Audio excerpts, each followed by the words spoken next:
Hey everybody, it is Kelly and I'm here to read you Clementine, plain old Clementine, chapter 2. So all you have to do is sit back and relax and listen to the story, chapter 2. Here we go. Look at that picture first. Let's see what is happening with Margaret and Clementine. Chapter 2. Margaret was waiting for me in the lobby of our apartment building when I got off the bus after school. I showed her my picture. "Oh, no," she screamed. "I look like a dandelion." That's how good of an artist I am. Everybody always knows exactly what it is. Dandelions are beautiful. I pulled her into the elevator, which has mirrors on all sides of it, so she could see. Margaret shook her head. "For flowers, maybe, but not for people's head. Besides, dandelions are yellow, not brown. I look like a dead dandelion." Then she brightened up a little bit. "Maybe that would help if my hair were yellow, Clementine." Then she took a long, look at my hair in the mirror. "Blonde, yellow, or red," she said. And for the first time that day, I saw Margaret smile. A big smile. "I could do that for you, Margaret," I told her. "Oh, sure, I can make your hair red, just like my hair." "How?" Margaret asked. I'd been so happy to see Margaret smile that I'd forgotten to figure out that part. But then a great idea popped right into my head. I am lucky that way. Great ideas are always popping into my head without me having to even think them up. My mother has some special markers for her work. They color over everything, and they stay there. Spinach got hold of one and drew all over the walls, and my parents couldn't get it off. They had to paint the room all over. That's how permanent these markers are. Okay, fine. My brother's name is not really Spinach, but I got stuck with a name that is a fruit, so it's not fair he didn't. The only thing worse than a fruit name is a vegetable name, so that's what I think he should have. I've collected a lot of names for him. "Spinach did that?" Margaret said. "The easy one?" I squint-eyed her. "The easy one?" I said. "That's what my mother calls him. She says it's a good thing your parents got an easy one after you. Same thing in my family, but I'm the easy one. She says when there are 2 kids in a family, there's always an easy one and a hard one. I guess it's a rule."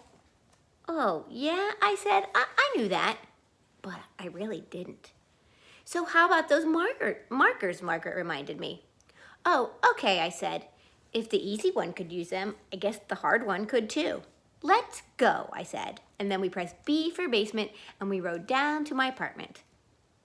I ran into the kitchen and I climbed up on top of the counter and grabbed the box of markers from where my mom had hidden them, and then I jumped back down. Before I left, I yelled to my mom in the living room, "Hi, Mom. Everything went great at school. I was really paying attention, and now I'm going to go play with Margaret because everything's fine with Margaret. No problems whatsoever. Bye," just so my mom wouldn't worry. And then I ran back out to Margaret in the elevator. She looked through the box and pulled out a marker named Flaming Sunset. Then she took off the cap of the marker and held it up against her hair. Perfect," she said. "Let's go to my apartment." I'd forgotten about that part too. Is your mother still mad?" I asked her. "Yep, but she took 3 aspirin and went to work. Only my brother is home." So I said okay, and we rode the elevator up to Margaret's apartment, even though I don't really like Margaret's room. One reason I don't like to go there is because of mascara. Mascara always hides under Margaret's bed and hisses because he hates everyone except Margaret. But sometimes I can see his tail or one paw, and then I feel so sad because it reminds me of my old polka dotty cat who died. Last year, Polka had 3 kittens in my bureau drawer, which luckily I always leave open. My parents let me name them since I had discovered that the most exquisite words in the whole world are on the labels you find in a bathroom. I carried the kittens into the bathroom and looked around till I found beautiful names for them. Fluoride and Laxative went to live with people who answered to "Free kittens, hurry" ad my dad put in the paper. which was unfair to Polka because they were strangers. Then Margaret's mom said, "All right, Margaret, you can have a kitten as long as you take care of it yourself." And that was good because at least Mascara would be living with someone Polka knew. Except then, Polka Dottie died. So now Margaret has a cat that's just fine and I don't have a cat. But the main reason I don't like to go to Margaret's room is that it makes me feel itchy all over. I feel itchy in Margaret's room because it looks just like a magazine picture. Everything matches and everything is always exactly where it's supposed to be in straight lines. Plus, nothing in her room is broken and it's all clean. Not a speck of dirt is allowed in her room. Actually, Margaret looks like a magazine picture too. Her hair's always combed, well, it used to be, and her clothes always match, and I think she probably sleeps in the bathtub because I've never seen a single smudge of dirt on her. I like her anyway, but it's not always easy. "Remember the rules," Margaret said at her bedroom door. While Margaret was looking under the bed for Mascara, I accidentally touched her lamp, which is a China poodle with an umbrella that Margaret calls a parasol because Margaret's a show-off. Margaret turned around fast, but my hands jumped into my pockets even faster. "All right," I said, "let's get going with coloring." This is called changing the subject. All right, so it is very hard to color hair with a marker, let me tell you, but I did it anyway.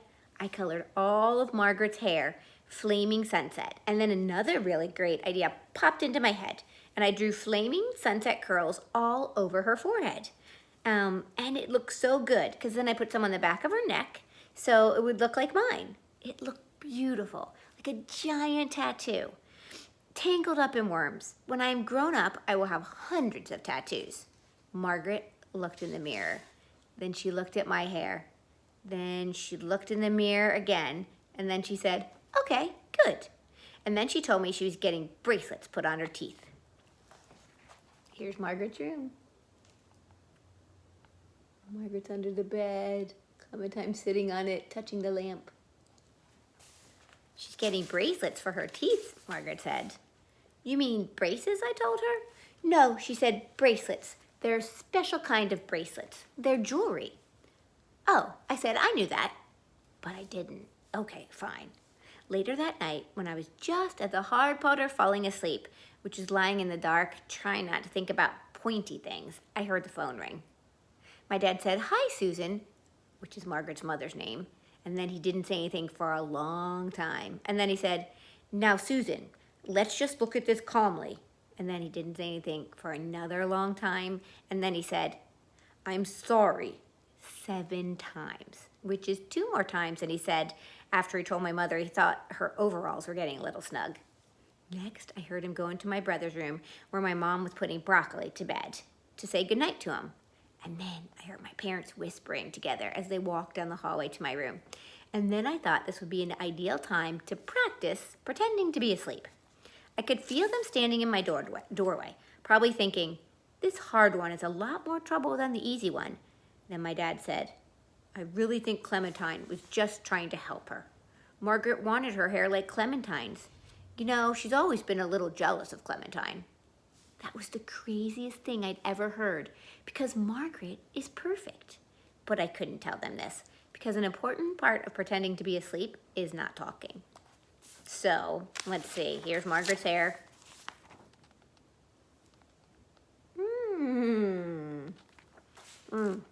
And then here is Clementine pretending to be asleep and her parents in her room. All right, that's chapter 2. Read chapter 3 in just a moment. You can always click subscribe to hear more or hear them faster. But anyway, I will see you for chapter 3.